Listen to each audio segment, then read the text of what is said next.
The crystal wine glasses clinked around the dinner table as my family celebrated yet another of my brother Michael's supposed achievements.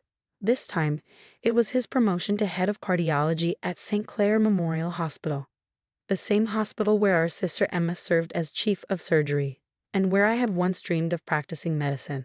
To Michael, our father raised his glass, his chest puffing with pride, following in my footsteps and exceeding all expectations. I sat quietly, pushing my food around my plate, trying to become invisible. But in this family, they never let you forget your failures. Oh, Sophia. Emma's voice dripped with fake sympathy. It must be so hard watching everyone else succeed while you... She trailed off, letting the silence speak volumes. I am Dr. Sophia Mitchell. Yes, doctor, though my family never uses my title. In their eyes, I'm the failure who couldn't cut it in their prestigious medical world. The disappointment who chose a different path. Still working at that little research company? Michael asked, not bothering to hide his condescension. What do you do there again? Paperwork? I took a slow sip of wine before answering. I'm the head of medical research and development at Innovix Pharmaceuticals. Oh please, Emma rolled her eyes. That's not real medicine.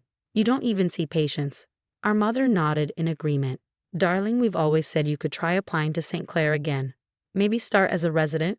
I'm sure your father could pull some strings. The suggestion made my stomach turn. 10 years ago, I had been a promising young doctor, top of my class at medical school. But I saw something my family couldn't or wouldn't see. The medical system needed more than just surgeons and specialists. It needed innovation, research, new treatments. I'm perfectly happy where I am, I replied calmly. Happy? My father scoffed. Mitchell doctors don't settle for happy. We strive for excellence. Your siblings understand that. Michael just performed groundbreaking heart surgery last week. Emma's department is the best in the state. And what have you done lately? Emma added with a smirk. Filled out some spreadsheets. If they only knew, the spreadsheets I've been working on for the past 5 years were about to change everything. But I kept quiet, remembering the confidentiality agreement I'd signed. The dinner dragged on, a parade of subtle jabs and not-so-subtle reminders of my perceived inadequacy. Michael bragged about his new Porsche. Emma showed off her latest designer watch, and my parents beamed at their successful children. Finally, I couldn't take it anymore. Actually, I said, standing up, I should go. Big day at work tomorrow. Oh, Michael raised an eyebrow. Someone's filing cabinet need organizing. They all laughed, the sound echoing off the expensive wallpaper of our family home. I grabbed my coat and left without another word, their laughter following me out the door. What I didn't know was that tomorrow would change everything. As I drove home to my modest apartment, my phone buzzed with a message from Marcus, my attorney. All papers are ready for tomorrow's signing. The board voted unanimously in your favor. Congratulations, Dr. Mitchell. I smiled, thinking about the years of careful planning that had led to this moment. While my family was busy mocking my career choices, I had been building something revolutionary. 5 years ago, I discovered a breakthrough in targeted cancer treatment. Instead of taking the traditional route through hospital trials, I founded my own research company.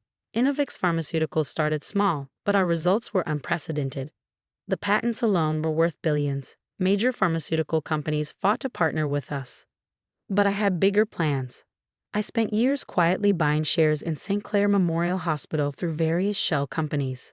The board members, tired of the old guard leadership and impressed by Innovix's innovations, were eager for change. None of them knew I was connected to the Mitchell medical dynasty. I had legally changed my professional name years ago, operating as Dr. Sophia Lane in the business world. Tomorrow the acquisition would be complete, and St. Clair Memorial would have a new owner. That night, I could barely sleep. I kept thinking about the expressions that would appear on my family's faces when they realized the truth. The failed doctor they'd mocked for years was about to become their boss.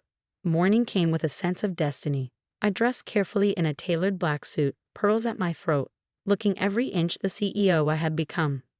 The board meeting was scheduled for 9 a.m. As I walked into St. Clair Memorial's executive conference room, I saw my father there, along with other board members. He didn't even glance at me, probably assuming I was someone's assistant. "Where is this mysterious Dr. Lane?" one board member asked. "I thought we were meeting the new owner today." I stepped forward, placing my briefcase on the polished table. "Dr. Lane is here." I met my father's suddenly wide eyes, though you might know me better as Dr. Sophia Mitchell. The color drained from my father's face as understanding dawned. Before he could speak, the hospital's chief administrator began the meeting. Ladies and gentlemen, let me introduce Dr. Sophia Lane, CEO of Innovix Pharmaceuticals and the new majority owner of St. Clair Memorial Hospital. What happened next would change the dynamics of my family forever. Silence fell over the conference room. My father's face had turned an alarming shade of red, his fingers gripping the arms of his chair so tightly his knuckles were white. "This is impossible," he finally sputtered. "There must be some mistake." The chief administrator smiled, oblivious to the family drama unfolding. "No mistake, Dr. Mitchell.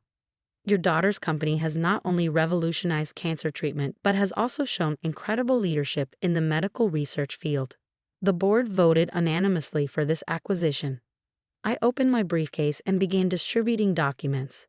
"I have some changes planned for St. Clair Memorial," I said, my voice steady and professional, "starting with a complete overhaul of our research department and the implementation of new treatment protocols." "You can't do this," my father hissed under his breath. "Actually," I replied, sliding a particular document his way, "I can and I will. You'll find my ownership stake is now 67%. And as the new majority owner, my first act will be appointing a new board of directors." The meeting lasted 2 hours. I outlined my vision for the hospital, integrating cutting-edge research with patient care, establishing new treatment centers, and creating a more collaborative environment between departments. My father sat in stunned silence as the other board members enthusiastically supported each proposal. His power, his influence, his control, all of it was slipping away.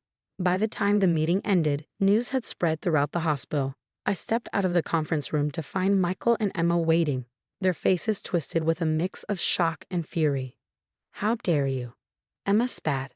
"This hospital has been in our family for generations. And it still is," I replied calmly, "just under different management." Michael stepped forward, attempting to intimidate me with his height. "You think you can just walk in here and take over? You don't know the first thing about running a hospital." I met his gaze steadily. "No.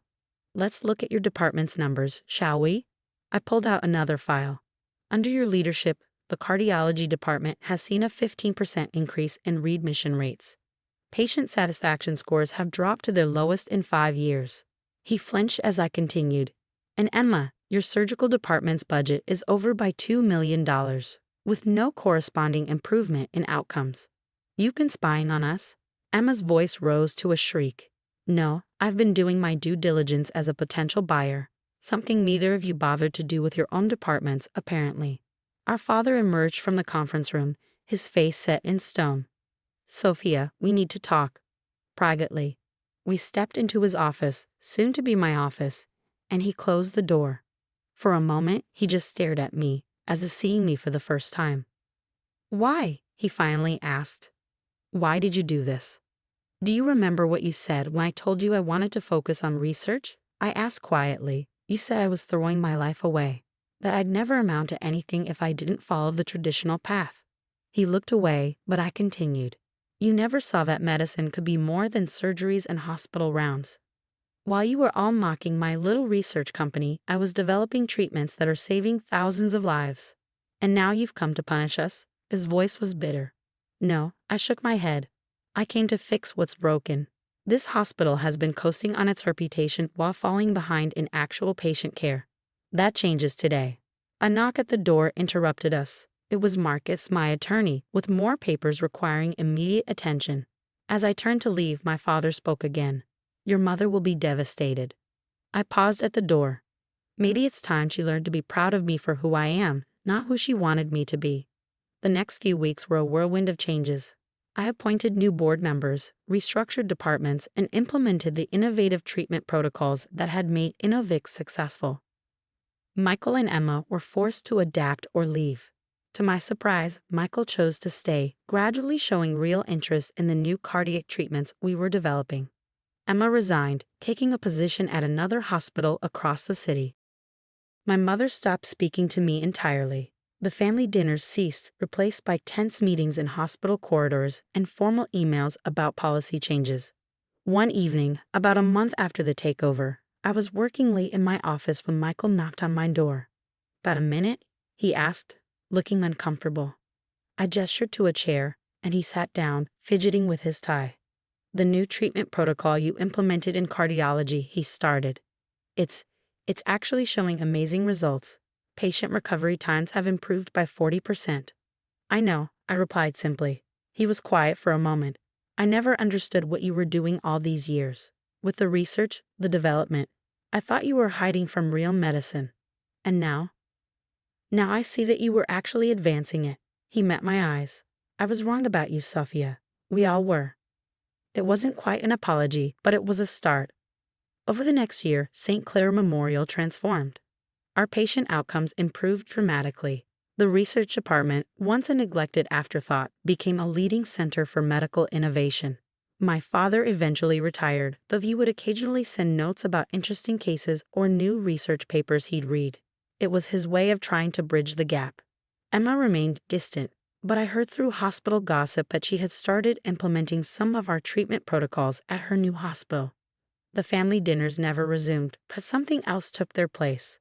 Every month, I hosted a dinner for the hospital's research team, celebrating their achievements and encouraging new ideas.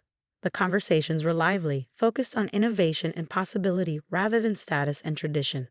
One evening, as I was leaving the hospital, I overheard a young resident talking to a colleague.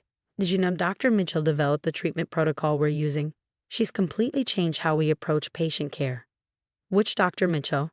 the colleague asked. "Dr. Sophia Mitchell," the resident replied, "the one who runs everything." I smiled to myself as I walked to my car. Not poor Sophia anymore. Not the failed doctor who couldn't cut it. Just Dr. Mitchell, the one who runs everything. Sometimes success doesn't look the way others expect it to.